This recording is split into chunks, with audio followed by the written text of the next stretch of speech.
up, my duckies? Welcome back to the Boston Nation of Basty Love, or you hate. How's it going, everybody? So today we have ourselves another deck profile for y'all. The Tindangles, or Tingles, or whatever the hell you want to call them. Yeah, we're just going to go with Tingles. Tindangles. They're another new archetype that came in the... Oh my god. The Extreme Forces. The new Extreme Forces set. They're pretty interesting. They have a lot of new, pretty creepy flip effects that piss off your opponent, in other words. And they're not the most prettiest looking creatures in all archetype, but we've had a lot. I mean, look at worms. Girls' best friends, right? And yeah, so let's just get on with the deck profile. So, to start us off, we have Tindangle Angel, my personal favorite, because I've been playing with this deck for a while now. After it came out, I was testing it on Yu-Gi-Oh! Pro and everything. Now, Tindangle Angel, as most of all the Tindangles, except one, doesn't have a flip effect, but they all have flip effects. With an 1800 at the booty, which is defense for all y'all who don't know, her flip effect is, you can special summon one flip monster from your hand or GY in face down defense position, except Tindangle Angel. Then, if it's your opponent's battle phase, it is now the end of the battle phase. So in other words, it ends your opponent's battle phase right then and there. Perfect. And then it just goes off with the special summoning from your hand or in graveyard, and that triggers off a bunch of other effects, and we'll get into that a little bit later on. Second new favorite, Tindangle base Gardena, so didn't fuck that up. She's the 2300 defense booty, 0 attack. She's the easy rank 5er, if you will. To get her out on the field, her first effect is, if I control a face down defense position monster, I can special summon this from my hand. So easy, so free, it's busted. You can only special summon one base Gardena once per turn. You know how Konami is. Booty. Now, the second effect, if a monster is normal or special summoned in the same and in pointed... Oh, goddamn it, I can't even look at it. If a normal or special summoned and is in now pointed by an opponent's link monster, except during the damage step, you contribute this card to summon one Tindangle monster from your hand or deck in attack position or face down defense position. So, opponent... We'll just use her, for example, if she had good arrows, for example. Now, special summons a monster linked under her or whatnot, or normal, or whatever. I could tribute her to then special summon, tribute the Gardena, to special summon a Tindangle in my hand or in my deck. Kind of good, kind of free, but you know I'll show you the next Tindangle that effect goes perfectly with. And it goes with Tindangle Hound. We run 3 of him. He is almost like the heavy hitter of the deck, without including the link. And he also has a flip effect. So we'll start with his flip effect. You can target one other monster on the field, gain attack equal to his original attack points, then change that monster to face down defense position. Busted! So not only is a Book of Moon, he's also going to steal your attack. Like, that's really gay. That's his flip effect. Busted. Usually have him. You don't want him to get attacked. You want him to usually be on the field before this shit happens. Now, his other effect, however, it really gets interesting. For each monster your opponent currently controls, loses 1,000 attack for each monster linked to it. So, in other words, any monster that's linked to it, under it, it's going to lose 1,000 attack points for each one. If this card is destroyed by battle or by card effect and sent to the graveyard, you can target one face down monster on the field, change its battle position to face up defense position. Benefits. So if ever this card gets popped, change one of all their Tindangles to face up attack position, face up defensive position, and get shit cracking. So he's really good for that. Another one with a flip effect, Tindangle Intruder. Why Intruder? He's a centipede, right? He's a centipede. Yeah, he's a centipede. I haven't really got him off. I don't actually know, I'm lying. I got him off once. He has a pretty good engrave effect, but let's start with his flip effect. you can add one Tindangle card from your deck to your hand. Pretty good. So we add our adder. When this card is normal summoned, okay, you can send. I'm gonna tribute. Cool. Okay, send one Tindangle card from your deck to the graveyard. Okay, if a monster is special summoned to your side of the field in face down defense position, while this card is in your graveyard, special summon it in face down defensive position. You can activate an effect on Intruder once per turn. So that actually goes in combo with Tindangle Angel. When they attack it, the flip effect goes off. Tindangle Angel effect. If this is our hand or in the graveyard, we just special summon it, and then it's the end of their battle phase. Then we can flip it and get all the goodies from the rest of that. Now we're going with the last Tindangle, which is Tindangle Protector. Haven't got him off. Its effect is good, but I'll let y'all decide. This is the deck profile for y'all guys. So, flip effect. You can change up to 3 face down defend position monsters you control to face up defend position. Then, if all of those monsters are Tindangle monsters, you can add up to that many Tindangle cards from your deck to your hand. Busted. I just never got to use it. So I choose up to 3. So let's say 1, 2. I flip it, or they attack it, or whatever, and I could flip the rest up into face-up attack defensive position, and their effects go off, but his second effect will go off afterwards in the same chain. So that's a lot of flipping and chaining and whatnot in this deck. But the deck's not done. No, not even close. There's still another monster. Now, I had to think really long and hard about this when I was going through the flipping archetypes, because I wanted to mix them with someone. Now, for all y'all who know flipping decks, there's quite a few, but there's only a few that come to mind. I'll give you a guess. It has a flip effect.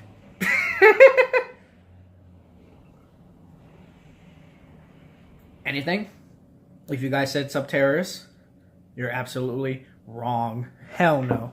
I'm sorry, Subterror lovers. I couldn't. I don't have the love for them. However, what I do have the love for is Construct! R.I.P. Construct. Get your ass over there. You're not even off the ban list yet. But nah, I'm using them Shaddolls. So I'm just going to show you the whole core rerun. I'm pretty sure everyone knows what Shaddolls do. We run double Shaddoll Beast, double Shaddoll Dragon,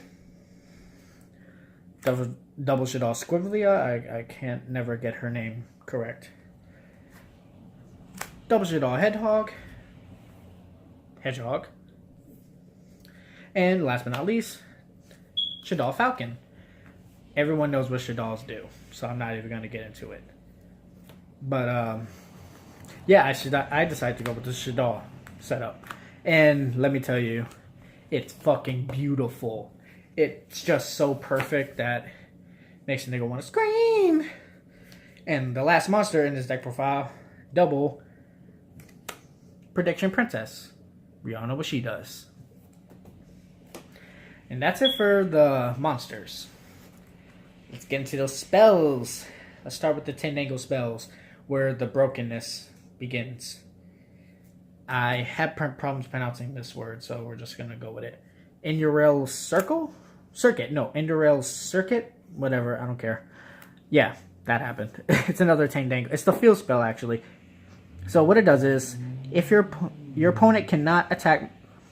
Your opponent cannot attack. Excuse me? What the fuck kind of shit is this? Your opponent cannot attack if you control 3 or more Tindangle monsters. Wow. That's pretty gay. Once per turn, during your standby phase, you can target one Tindangle monster you control. Give the control to your opponent. Okay? You can banish this card from your GY and discard one Tindangle card and add another Enrail Circuit from your deck to your hand. You can activate effective Enrail Circuit once per turn. So I'm assuming what they mean by that is, because I was still debating on the whole process by myself, which was you usually target one of your weaker ones and then Just let them have it and then pop it off or whatever. But this combos off with my personal favorite, Tindangle Protection.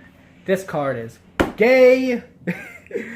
Let me just explain why it's gay. First of all Tindangle monsters in your main monster zone can be destroyed by battle or by card effects. Period. Yeah, I said that. Period.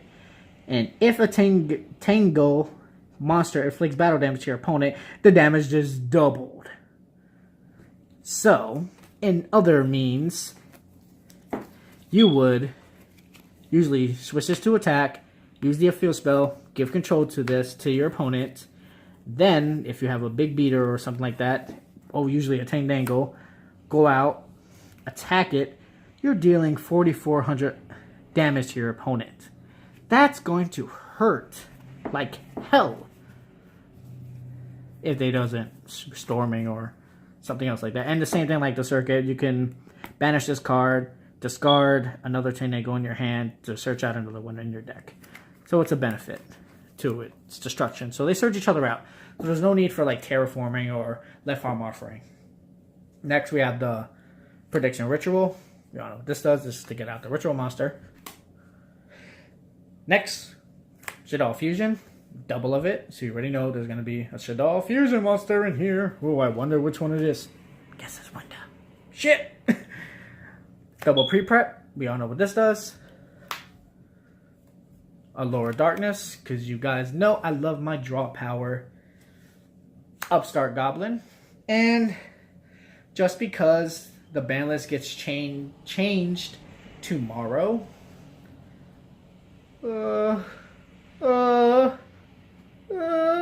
Yes, you already know there's going to be a Monster Reborn in here.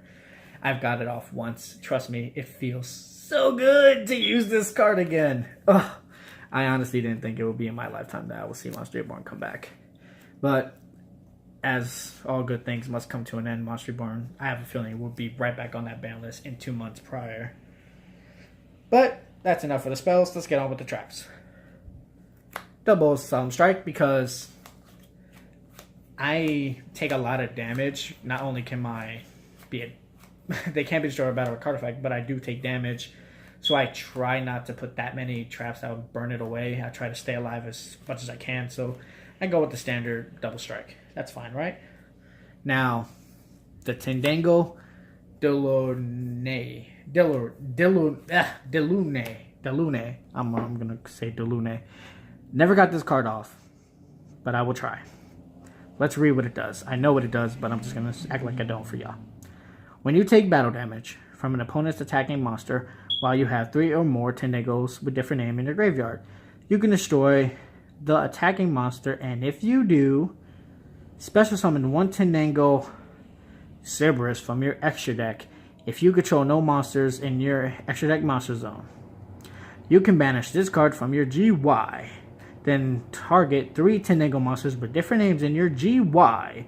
Special them face down defend position. Now, is this card busted or what?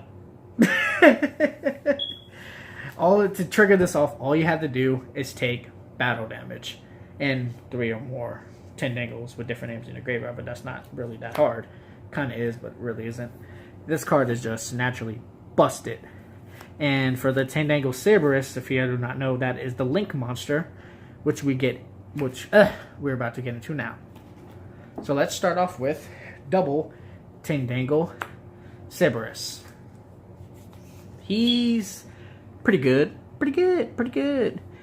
Only way to get him out is with 3 Tindangle monsters. Duh. Now, he gains 3,000 attack if I have 3 or more Tindangle monsters with different names in my graveyard, including Tindangle-based Gardena. So we have to have Gardena in order if we want to bring this out. Oh no, if we could bring it out, but if we want to have the 3,000 attack, we got it. It gains 500 for each Tindangle monster it is pointing to. At the end of the damage step, at the end of the battle phase, if this card declared an attack, you can special summon 1 Tindangle token, Fiend, Dark level 1, 0 attack, 0 defense. We have our little tokens, even though it's not a Tindangle, but it is to me. And its arrows are up, left, right. Link 3. pretty good. Haven't got into this yet. Want to though, but he's not the first one I want to go into. So he's first for our extra deck. Obviously, last to rank 3. Deco Talker. Gotta have the OG himself. Now, we run the most easiest link in this whole deck. Double Subterra Behemoth. Why? Because its requirements are only 2 link flip monsters. Which the whole deck literally has nothing but flip monsters. Excuse me. We do not have Subterra, so we cannot use his other effect. However, we can use his other 2 effects. You can send 1 flip monster from your deck to your GY, and if you do, special summon 1 monster in your hand in face down defense position to the zone this card is pointing to. So it's not that hard. You can only use the effect of Subterra once per turn. Once per turn, if a monster, oh my god, if a monster in this card is pointing to is flip summoned, add 1 flip monster from your deck or graveyard to your hand. The benefits this card can do, like it recycles, it adds them back for our Shaddolls, even for our Tindangles. Like, the deck is Subterra. This guy's good. He's good. He's still, of course, he doesn't get that humongous attack from the other Subterras, but he gets the job done. And of course, for the last link, Proxy Dragon, in case shit happens. Now let's get into these links. Not link. Imagine that. For our XYZs, we have Tornado Dragon, our baby Utopia package. Gotta always have that Utopia. For our rank 5, and our only rank 5, Volcasaurus, because Volcasaurus is busted. For our rank 7, because yes, there are 7s in here. I have gone to one of them. Big Eye and Red Eye Flare Metal, just because we want to be that person. And of course, the last 3. El Shaddoll Winda. Winda, you do your job well. We all know what Winda does. And yeah, that's the deck profile. I would want to say Construct one of these days, but I doubt it, so you're just going to sit over there somewhere. But yeah, that's the deck profile, guys. As I said before, I don't feel like it's a huge competitive deck. It's a fun deck. Oh yeah, the deck is fun. It's non-stop fun. But if it gets like some more like crazy support that it can like do more than just flip summon and whatnot, I feel like the deck would be perfect. It gets the job done. Like, it does what it's supposed to do. Can't go as fast as it can. And it's just for a fun deck, you know? Not competitive. It's just something new. Something not competitive so you can get used to your life as a duelist. So yeah, that's the deck profile. Anywho, if you enjoyed this video, hit that like button down below. Also remember, if you're not a part of the Bastard Nation, hit that subscribe button because you know you're a bastard in your own way. Catch you later. Much love, as always. Bye-bye. Must make more dough. We will be shaking your flow. Come against me, that's a no.